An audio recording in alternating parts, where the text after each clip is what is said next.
నమస్కారం. తెలుగు మీనింగ్ ఛానల్‌కు స్వాగతం. ఈ వీడియో లెసన్ 68లో మనం డైలీ లైఫ్‌లో ఉపయోగించే 20 ముఖ్యమైన ఇంగ్లీష్ పదాలను, వాటి అర్థాలు మరియు ఉదాహరణలతో నేర్చుకుందాం. ఈ ఇంగ్లీష్‌ను సులభంగా నేర్చుకోవడానికి ఈ క్లాస్‌ను చివరి వరకు చూడండి. Let's start. వుడ్. వుడ్‌ని తెలుగులో చెక్క అని అంటాం. This chair is made of wood. This chair is made of wood. ఈ కుర్చీ చెక్కతో తయారు చేయబడింది. They collected wood for the fire. They collected wood for the fire. వారు మంట కోసం కట్టెలు సేకరించారు. Examine.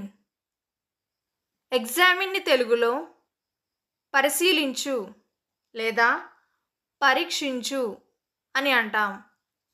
The doctor will examine you. The doctor will examine you.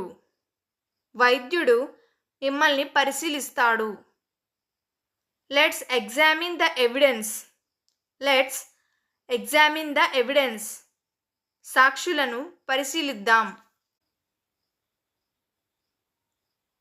Chess. చెస్ని తెలుగులో చదరంగం అని అంటాం. Do you play chess? Do you play chess? మీరు చదరంగం ఆడతారా? He is a good chess player. He is a good chess player. అతను మంచి chess ఆటగా. బాయిల్. బాయిల్ని తెలుగులో మరిగించు లేదా మరిగే స్థితి అని అంటాం. Boil the water before drinking. Boil the water before drinking. నీరు తాగే ముందు మరిగించండి. The milk is starting to boil. The milk is starting to boil. పాలు మరిగేందుకు మొదలయ్యాయి. 100. 100ని తెలుగులో 100 అని అంటాం. She has read 100 books. She has read 100 books. ఆమె 100 పుస్తకాలు చదివింది. There are 100 students in the class. There are 100 students in the class. తరగతిలో 100 మంది విద్యార్థులు ఉన్నారు. Loan.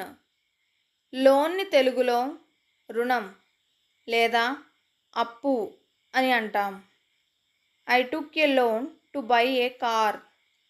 I took a loan to buy a car. నేను కారు కొనేందుకు లోన్ తీసుకున్నాను. He repaid the loan on time. He repaid the loan on time. అతడు loan సమయానికి తిరిగి చెల్లించాడు. ఎక్స్పైర్. ఎక్స్పైర్ని తెలుగులో గడువు ముగియు లేదా తీరిపోవు అని అంటాం. My passport will expire next year. My passport will expire next year. నా పాస్పోర్ట్ వచ్చే సంవత్సరం గడువు ముగుస్తుంది. The agreement will expire at mid night. The agreement will expire at mid night. ఈ ఒప్పందం అర్ధరాత్రి తీరిపోతుంది. ఎక్స్పర్టీస్. ఎక్స్పర్టీస్ని తెలుగులో నైపుణ్యం లేదా ప్రావీణ్యం అని అంటాం. We hired him for his technical expertise. We hired him for his technical expertise. అతని సాంకేతిక నైపుణ్యం కోసం మేము అతన్ని నియమించాము. She showed great expertise in solving the problem. She showed great expertise in solving the problem. ఆమె సమస్యను పరిష్కరించడంలో గొప్ప ప్రావీణ్యాన్ని చూపింది. గ్లవ్. గ్లవ్ని తెలుగులో గ్లవ్ లేదా చేతి తొడుగు అని అంటాం. Wear gloves while cleaning. Wear gloves while cleaning. శుభ్రం చేసే సమయంలో గ్లౌస్ ధరించండి. These gloves keep your hands warm. These gloves keep your hands warm. ఈ గ్లౌస్ చేతులను వెచ్చగా ఉంచుతాయి. గెస్ట్. గెస్ట్ని తెలుగులో అతిథి అని అంటాం. We're expecting a special guest tonight. We're expecting a special guest tonight. ఈ రాత్రికి మేము ఒక ప్రత్యేక అతిథిని ఆశిస్తున్నాము. The guest arrived early. The guest arrived early. అతిథి తొందరగా వచ్చారు. డివోట్. డివోట్ని తెలుగులో అంకితం చేయు లేదా సమర్పించు అని అంటాం. He devotes his time to study. He devotes his time to study. అతను తన సమయాన్ని చదువుకు అంకితం చేస్తాడు. She devoted her life to service. She devoted her life to service. ఆమె తన జీవితం సేవకు సమర్పించుకుంది. డబల్. డబల్ని తెలుగులో రెండు రెట్లు అని అంటాం. The price has become double.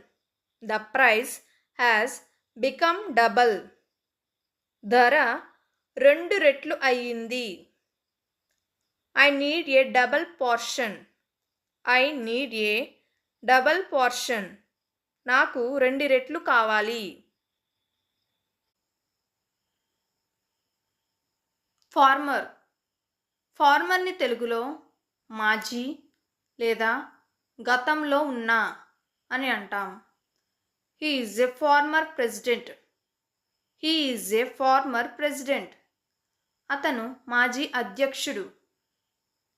She met her former teacher. She met her former teacher. ఆమె తన మాజీ ఉపాధ్యాయురాలిని కలుసుకుంది. యాక్టర్. యాక్టర్ని తెలుగులో నటుడు అని అంటాం. He is A famous actor. He is A famous actor. అతడు ప్రసిద్ధ నటుడు. The actor performed well. The actor performed well. నటుడు బాగా నటించాడు. ఇన్నర్. ఇన్నర్ని తెలుగులో అంతర్గత లేదా లోపలి అని అంటాం. He found his inner peace. He found his inner peace. అతను తన లోపలి శాంతిని కనుగొన్నాడు. She has a strong inner strength. She has a strong inner strength. ఆమెకు బలమైన అంతర్గత శక్తి ఉంది. గాడ్. గాడ్ని తెలుగులో రక్షకుడు లేదా కాపలా అని అంటాం. The guard is at the gate. The guard is at the gate. Gate దగ్గర కాపలాదారు ఉన్నాడు. The soldiers guard the border. The soldiers guard the border. సైనికులు సరిహద్దును కాపాడుతున్నారు. బర్న్. బర్న్ని తెలుగులో కాల్చు లేదా దహనం చేయు అని అంటాం. His hand was burned by accident. His hand was burned by accident. ప్రమాదవశాత్తు అతని చేయి కాలిపోయింది. The fire burned all night. The fire burned all night. ఆ మంట మొత్తం రాత్రంతా కాలింది. డేటా. డేటాని తెలుగులో డేటా లేదా సమాచారము అని అంటాం. We need more data to solve the problem. We need more data to solve the problem. సమస్యను పరిష్కరించడానికి మాకు మరిన్ని డేటా అవసరం. Save all important data on the computer. Save all important data on the computer. కంప్యూటర్లో అన్ని ముఖ్యమైన డేటాను save చేయండి. ఎంప్లాయ్. ఎంప్లాయ్ని తెలుగులో ఉద్యోగి అని అంటాం. She is a dedicated employee.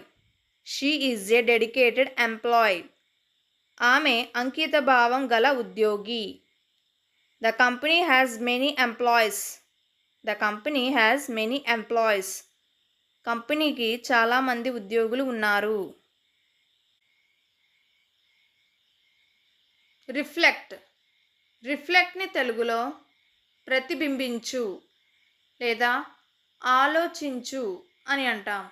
The mirror reflects your image. The mirror reflects your image. అద్దం మీ ప్రతిబింబాన్ని చూపుతుంది. Take time to reflect on your actions. Take time to reflect on your actions. మీ చర్యలపై ఆలోచించడానికి సమయం కేటాయించండి. ఈ 20 పదాలు మీకు నచ్చాయని ఆశిస్తున్నాను. వీటిని ఈరోజే ప్రాక్టీస్ చేయండి. మరిన్ని ఇంగ్లీష్ లెసన్స్ కోసం ఇప్పుడే తెలుగు మీనింగ్ ఛానల్కు సబ్స్క్రైబ్ అవ్వండి. Thank you.